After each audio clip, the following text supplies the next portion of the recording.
90 రోజుల కోర్సు పూర్తి చేస్తే చాలు 100% ప్లేస్మెంట్ సపోర్ట్ తో సాఫ్ట్వేర్ జాబ్ మీ సొంతం. వెంటనే కోడ్ జ్ఞాన్ డెస్టినేషన్ ని సంప్రదించండి.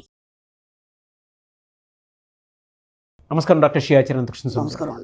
సో వీడియో స్టార్ట్ చేసే ముందు క్లాసెస్ ఎక్కడెక్కడ ఉన్నాయనేది నేను ఒకసారి చెప్పేస్తాను. Thank you. అనంతకృష్ణ స్వామి గారు కండక్ట్ చేయబోయేటువంటి క్లాసెస్ 19th January 2025 హైదరాబాద్లో ఉంటుంది, 26th January 2025 విశాఖపట్నంలో ఉంటుంది, 2nd February 2025 తిరుపతిలో ఉంటుంది, 9th February 2025 రాజమండ్రిలో ఉంటుంది, 16th February 2025 బెంగళూరులో ఉంటుంది, అండ్ 2nd March 2025 విజయవాడలో ఉంటుంది, 9th March 2025 అనంతపూర్లో ఉంటుంది.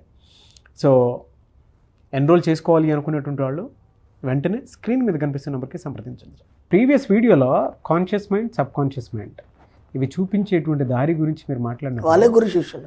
ఎస్, ఆ గురు శిష్యులు కూడా లేడు ఫిజికల్ బాడీలో. సబ్ కాన్షియస్ మైండ్ అంటే గురువు, కాన్షియస్ మైండ్ అంటే శిష్యుడు.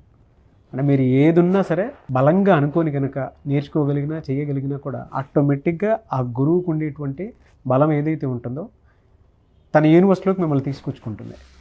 లిటరల్లీ చెప్పాలి పట్టుకొచ్చుకుంటాడు. ఎస్, ఒక్కొక్క జాతరలో పాప కనుక తప్పిపోతే తల్లి వచ్చి ఏ విధంగా అయితే అక్కుని ఒక్కసారి పట్టుకున్నానంటే ఇక వదిలిపెట్టదు. సబ్ కాన్షియస్ మైండ్ కూడా అంతే. ఒకసారి దాని వైపు చూసారంటే ఇక మళ్ళీ మిమ్మల్ని వదిలిపెట్టదు. ఆగే తన ధరలు తను నడిపించుకుంటాను. Thank you so much doctor Shri Anantakrishna Swami గారు. థ్యాంక్ యూ అండి. సో ఈ వీడియోలో ఏం చెప్తున్నారు? 697వ మనీ మంత్ర వీడియో. మనకు విచిత్రం ఏంటంటే, నేను ఇంతకుముందు కూడా చెప్పాను, బైబిల్ కావచ్చు, లేదంటే ఖురాన్ కావచ్చు, లేదంటే భగవద్గీత కావచ్చు, ఇవన్నీ కూడా మనకు చాలా చక్కగా వివరించాయి. కానీ దాన్ని సరైన పద్ధతిలో చెప్పేవాడు లేక అపార్థాలు చేసుకుని అదే నిజం అని చెప్పేసి మనం నమ్మి ఆ యొక్క భ్రమను మన జీవితాన్ని నాశనం చేసుకుంటున్నాం. ఇక్కడ బైబిల్ అలంకార పరిభాషలో బందీలు అని చెప్పబడింది. విచిత్రం ఏంటంటే, బందీలు అంటే మనం ఏమనుకుంటామంటే దేనికి బందీలు తెలియదు, అర్థమైందా? అంటే ఒక జైలా లేకపోతే ఇంకేమన్నా అని మనం అనుకుంటాం. అక్కడ ఎంత చక్కగా వివరించబడిందంటే దాన్ని ఏమంటారంటే బైబిల్ అలంకార పరిభాష అంటారు దాన్ని. దాంట్లో ఎంత శుభ్రంగా చెప్పబడిందంటే బందీలు అంటే మూఢనమ్మకాలతో కూడి, చాదస్తాలతో కూడి, సత్యాన్ని తెలుసుకోకుండా మూఢుడుగా ఎవడైతున్నాడో వాడు బందీలు అని చెప్పబా. అర్థమైందా? మనం ఏమనుకుంటున్నాం అంటే బందీలు అంటే ఇంకేదో అనుకుంటున్నాం. కానీ అసలు ఆ పదాలని వింటుంటే ఒక్కొక్కటి మనకి నిజంగా కూడా లోతులోకి వెళ్ళి ఆలోచించినప్పుడు ఆ మనసు ఒక రకమైనటువంటి ద్రవించిపోతుంది. అంటే అది ఏమంటారంటే, అసలు ఇది ఇంత చక్కగా ఎలా చెప్పబడింది, ఇది ఎందుకు అర్థం కాలేదు మనకి ఇన్ని రోజుల నుంచి. ఇక్కడ ఏం చెప్తున్నాడంటే, నువ్వు నీ జీవితాన్ని నీకు తెలియకుండానే మూఢనమ్మకాలతో, చాదస్తాలతో, సత్యాన్ని తెలుసుకోకుండా నీకు నువ్వే బందీ అయిపోతున్నావు. నీకు స్వేచ్ఛ ఎప్పుడు వస్తుంది? నువ్వు ఎప్పుడైతే సత్యాన్ని తెలుసుకుంటావో అప్పుడు నీకు స్వేచ్ఛ వస్తుంది. అర్థమైందా? ఎప్పుడైతే సత్యాన్ని తెలుసుకుంటాడో వాడు మాస్టర్ అవుతాడు. అర్థమైందా? ఎప్పుడైతే మాస్టర్ అవుతాడో ఈ వాక్స్ ఎలోన్, అతను ఒంటరికి వెళ్ళిపోతుంటాడు. ఎవడి మాట విన్నాడు, ఎందుకంటే అతని మీద కమాండింగ్ చేసేవాడు లేడు. ఎందుకంటే సత్యాన్ని తెలుసుకున్నాడు. సత్యాన్ని తెలుసుకున్నప్పుడు ఎటు వెళ్తుంటాడు? వెలుతురు వైపు వెళ్తుంటాడు. దాన్ని మనం ఏమంటామంటే సత్యార్థ ప్రకాష్, అంటే సత్యాన్ని తెలుసుకొని ప్రకాశించడం. మనకు దయానంద సరస్వతి రాశాడు, ఆర్య సమాజ వ్యవస్థాపకుడు.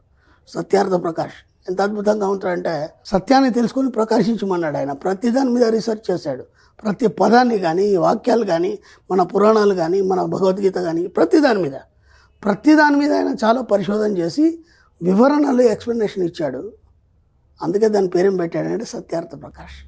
సత్యాన్ని ఎప్పుడైతే తెలుసుకుంటావో నువ్వు ప్రకాశిస్తావో, నువ్వు ప్రకాశిస్తున్నావు అంటే నీ నుంచి వెలుతురు అనేది ఈ సమాజం మొత్తం ప్రజ్వలిస్తుంది. ఎప్పుడైతే ఆ సమాజం మీద ఈ వెలుతురు ప్రజ్వలిస్తుందో వాళ్ళందరూ సత్యవంతులు అయిపోతారు. ఒకదాని మీద ఒకదాని మీద లింక్. చూడండి బైబిల్ ఎక్కడుంది, మనం చెప్పే వాక్యాలు ఎక్కడున్నాయి, అది ఎంత స్పష్టంగా చెప్పబడింది. కాబట్టి ముందు మనిషి ఏం చేయాలంటే, నువ్వు ఏదైతే నమ్ముతున్నావో అది ఎంతవరకు కరెక్ట్, ఎంతవరకు సరి అయింది, ఒక్కసారి దాన్ని విశ్లేషించాలి. ఏదైనా కాదు, మన సబ్జెక్ట్ అనే కాదు, ఏదైనా చెప్పచ్చు. ఆధ్యాత్మిక పరంగా చెప్పచ్చు, ఇంకేదైనా పరచ్చు. అంటే మనకు ఎక్కువ ఏమైందంటే ఆధ్యాత్మిక పరంగా ఒక మూఢనమ్మకంలో, ఒక చాదస్తాలతో మనం కొట్టుమిట్టాడుతూ ఇది ఇలాగే ఉంటుంది అని ఒక భ్రమలో ఉన్నాం మనం. దాని నుంచి ముందు మీరు బయటపడాలి. ఇది ఎంతవరకు సరే అని ఒకటి మన పెద్దవాళ్ళు ఒకటి చెప్పారు. అంటే నేనేమంటున్నా అంటే, కాలానుగుణంగా పరిస్థితులు మారుతాయి, ధర్మం కూడా కాలానుగుణంగా మారుతుంది. మారినప్పుడు నువ్వు దాని మీద పరిశోధన ఎందుకు చేయవు, దాని మీద చర్చ ఎందుకు చేయవు? ఎప్పుడైతే నువ్వు చర్చ చేస్తావో సత్యం అనేది బోధపడుతుంది. ఓకేనా? ఇప్పుడు ఒక సిస్టమ్ చెప్పారు, ఇది ఇలాగే చేయాలని. ఇలాగే ఎందుకు చేయాలని నువ్వు ఎప్పుడన్నా ఆలోచించావా? ఓకేనా? ఉదయం లేవాలి, ఉదయం లేచి సూర్య నమస్కారాలు చేయాలి, సూర్యుడి కంటే ముందు నిద్ర లేవాలి అన్నారు. ఎందుకనేది ఎప్పుడన్నా ఆలోచించావా? వాళ్ళు ఏదో చెప్పి నువ్వు గుడ్డిగా చేస్తున్నావు తప్ప ఎందుకు లేవాలి? లేస్తే ఏమవుతుంది? ఆ సూర్యుడు వల్ల మనకి ఏమొస్తుంది? ఓజో శక్తి నీ లోపల ఎలా నిక్షిప్తం అవుతుంది? అదంతా ఎలా జరుగుతుంది? ఆ క్రియ ఎప్పుడన్నా ఆలోచించావా?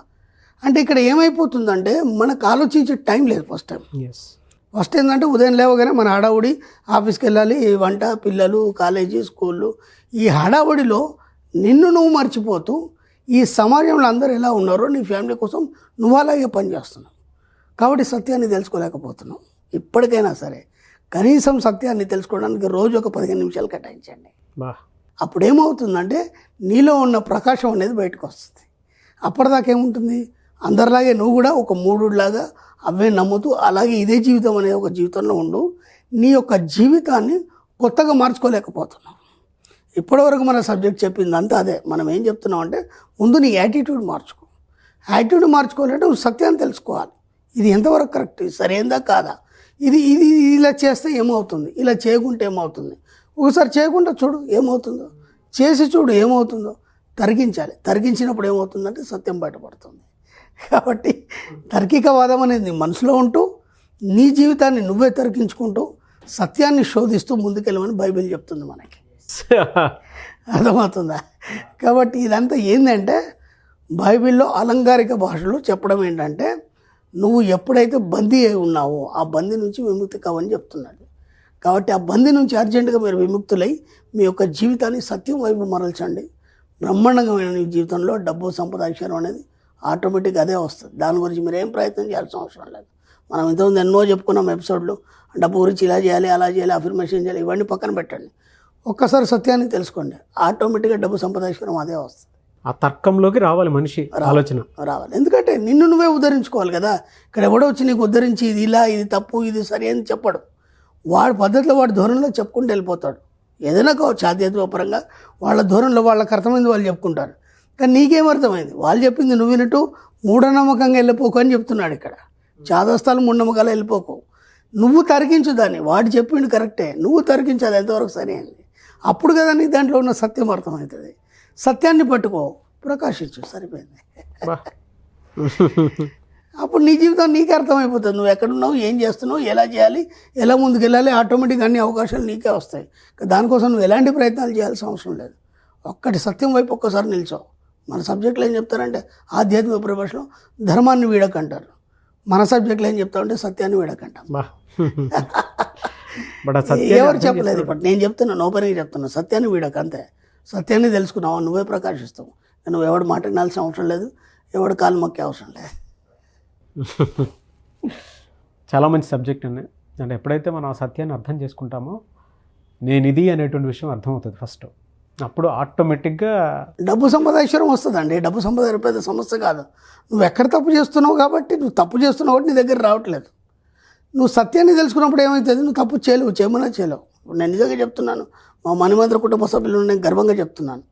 వాళ్ళు ఎక్కడ కూడా మిస్టేక్ చేయరు వాళ్ళు. ఎందుకంటే వాళ్ళకి సత్యంతో ప్రకాశిస్తున్నారు. వాళ్ళకి తెలిసిపోయింది మేమేంది, మా లైఫ్ ఇంత ఉందేంది, ఇప్పుడేంటి, ఎలా ప్రవర్తించాలి. ఎందుకంటే మన సబ్జెక్ట్లో స్టార్టింగ్లో మనం నేర్పించాం కదా, గ్రాటిట్యూడ్ కలిగి ఉండాలి, అర్థమైందా, కృతజ్ఞత కలిగి ఉండాలి, పక్కవాడికి ఇబ్బంది పెట్టద్దు, ప్రకృతికి ఇబ్బంది పెట్టదు, అన్నీ నేర్పించడం జరిగింది కదా. దాంతో ఏమైంది? సత్యాన్ని తెలుసుకున్నారు వాళ్ళు. దాంట్లో ఎంత మాధుర్యం ఉంది తెలుసుకున్నారు. ఆ మాధుర్యాన్ని వాళ్ళు ఆస్వాదిస్తున్నారు. కాబట్టి చాలా సైలెంట్గా, నీట్గా, శుభ్రంగా వాళ్ళ పని వాళ్ళు చేసుకుంటారు. డబ్బు, సంపద, ఎన్నో చూసారు మీరు. ఫోటోలు చూపించాను, ఎన్నో అచీవ్మెంట్స్ చూపించాను, ఆటోమేటిక్గా వస్తూనే ఉంటుంది. విచిత్రం ఏంటంటే చదువురాని వాళ్ళు ఉన్నారు, చదువచ్చిన వాళ్ళు ఉన్నారు. వాళ్ళందరూ సత్యాన్ని తెలుసుకున్నారు. ఇక్కడ చదువుతున్న సంబంధం లేదు, కేవలం సత్యాన్ని తెలుసుకున్నారు. కాబట్టి సబ్జెక్ట్ వంటపడింది. సబ్జెక్ట్ ఎప్పుడైతే వంటపడింది ఆటోమేటిక్గా జీవితంలో సంపాదిస్తున్నారు. సింపుల్. గ్రేట్ అండి. థ్యాంక్ యూ అండి. Thank you so much doctor Shri Acharya Anantakrishna Swami గారు. థ్యాంక్ యూ అండి.